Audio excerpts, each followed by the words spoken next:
Department of Collegiate and Technical Education. Under the Learning Management Scheme, we are going to discuss about the Unit 1, that Civil Appurtenances, that is Session 3. Subject is Municipal Wastewater and Engineering for the 5th semester students. The content is Civil Appurtenances. As we know, the civil appurtenances are constructed for proper functioning and the maintenance and maintenance of the sewerage system, also known as sewer appurtenances.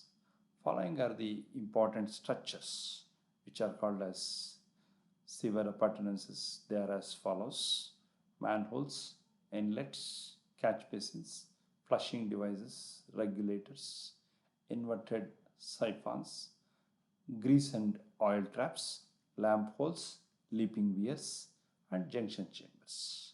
Among these, we have taken the manholes and say that is grease and oil traps and traps into consideration for the discussion.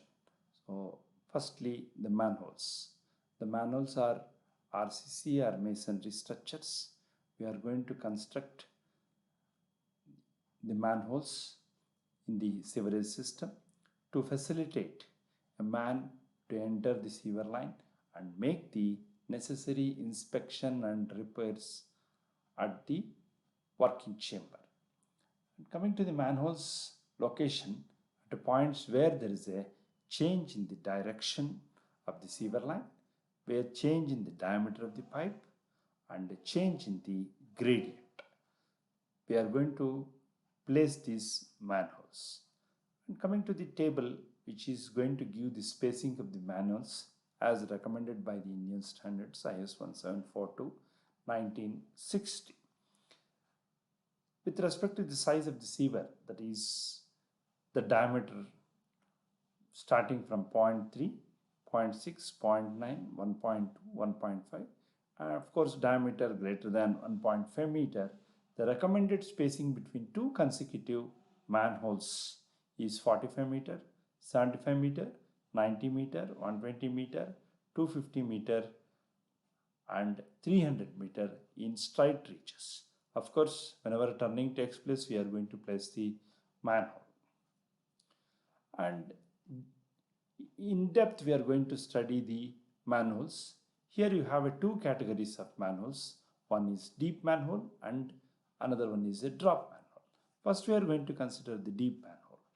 The deep manhole is one which is going to construct whenever there is an intersection of main sewer line and a branch sewer line. Here, the concept is the sewage from the branch sewer is going to collect or enter into the main sewer line, so that branch sewer sewage is going to enter into the main sewer line.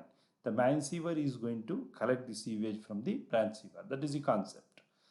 Of course, the level of the sewer line may be different.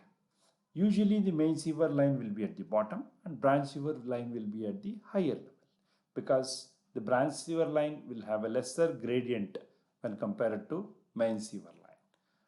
And coming to the constructional part of the manhole is having an access shaft and the working chamber.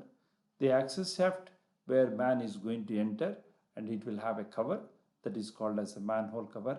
So usually the manhole is going to have a connection between the invert of the main sewer line to the top of the road level.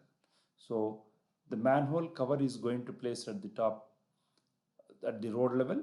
Whenever they remove the manhole cover, man can able to enter at the access shaft and reaching the main sewer and the branch sewer, so that they can able to clear any clogging operations and they can able to have a clearing operations at this working chamber. We can able to look into it from the first figure, that is left hand side. The main sewer line at the bottom, branch sewer line is just placed at the higher level. For entering of the people, they will have a steps, so that through the steps the people can able to enter and carry out the operational and maintainable thing, and they can able to clear up the, that is, cloggings. Coming to the right side figure, that is section YY, where you can able to see a sloped portion on either side of the main sewer line. So the branch sewer line sewage is going to glide over the surfaces and they are going to fall on the main sewer line. You can able to see the section YY where the branch sewer liquid is going to be get collected from the main sewer line. Coming to the drop manhole.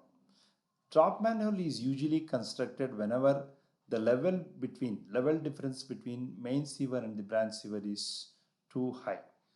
In this case, if you allow the branch sewer sewage to enter into the main sewer line, since the difference of level will be high, there will be a falling of sewer over into the main sewer line. By that time, the people we are working in the main sewer portion where the sewage is going to fall. In order to avoid this situation, a vertical pipe is constructed just nearer the wall of the manhole so that the branch sewer liquid will come through the vertical pipe and then through the horizontal pipe, and it will be gliding over the haunching and then it will falling in the main sewer line. So other constructions are similar, like access shaft and working chamber are similar. Usually at the top you will have a lesser diameter for the access shaft, and remaining at the working chamber it will have a large space so that people can able to enter and take out the, that is, clogging operations or choking operations. This is a typical sketch of a drop manhole. And coming back to the catch basins.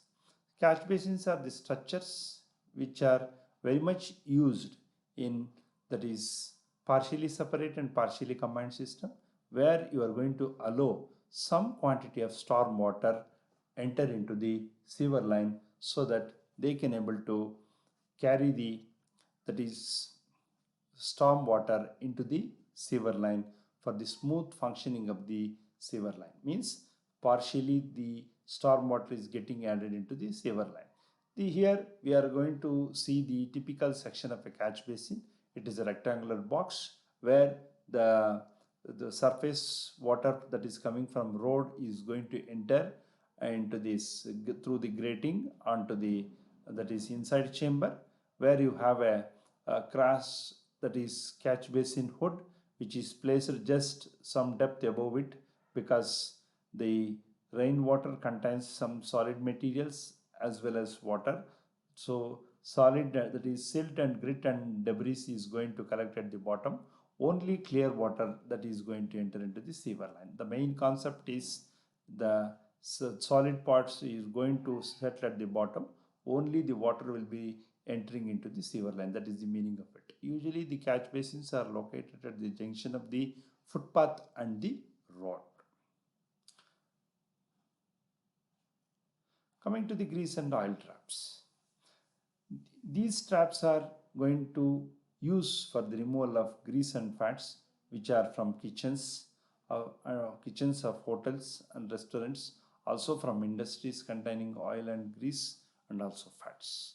If oils and greases are not removed from the sewage, they will stick to the surfaces, inner surfaces of the sewer, and clogging is going to take place. From the figure you can able to see a two-chambered grease and oil traps, so that in the first chamber there will be an entry of the sewage which contains grease and oil. Whenever it comes to the first chamber, since oil and grease are light in weight, they are going to float at the top, and the heavier particles are going to settle at the bottom. It will be in the form of a sludge. So we can able to see three layers, that is, top layer is scum, central layer is water, and bottom layer is sludge. Maximum amount of the sludge and scum has been deposited in the first chamber, and remaining part will enter into the second chamber, where through an immersed outlet.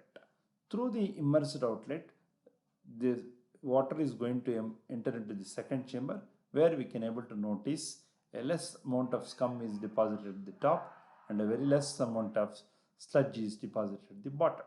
So in this chamber also we are going to remove the sludge and the scum, and here also we have a, that is, immersed outlet through which there it is going to, the water is going to move out by retaining the grease and oil tap. Of course, the grease and oil tap can be removed from the manhole frame, that is cover provided at the top. And coming back to the traps, usually traps are playing an important role in the house drainage system. Without traps, there will be, I think, no water seal will be maintained in our water closets, in wash basins and sinks. Usually there will be a production of the gases in the sewage in due course of time, because decomposition of the sewage used to occur. So due to the decomposition of the organic matter, there will be a production of some gases. So these gases may travel any space that is going to let. Maybe usually we know very well that we have designed the sewers for the 2/3 flow. The remaining part will be available. So through that passage there will be a escaping of the gases. Of course, since the pipelines are get connected for both sewage and sewage, sometimes there may be a chances of escaping of gases through these pipes and creating a fouling atmosphere. In order to avoid this, we are going to put up the traps. They are going to maintain the water seal. In this figure, you can able to see there are different traps adopted at different places. First one will be the P trap, second will be the Q trap, and third will be the S trap. P trap is used for the outlet through the wall, which is an Indian water closet, that is a Varisapan.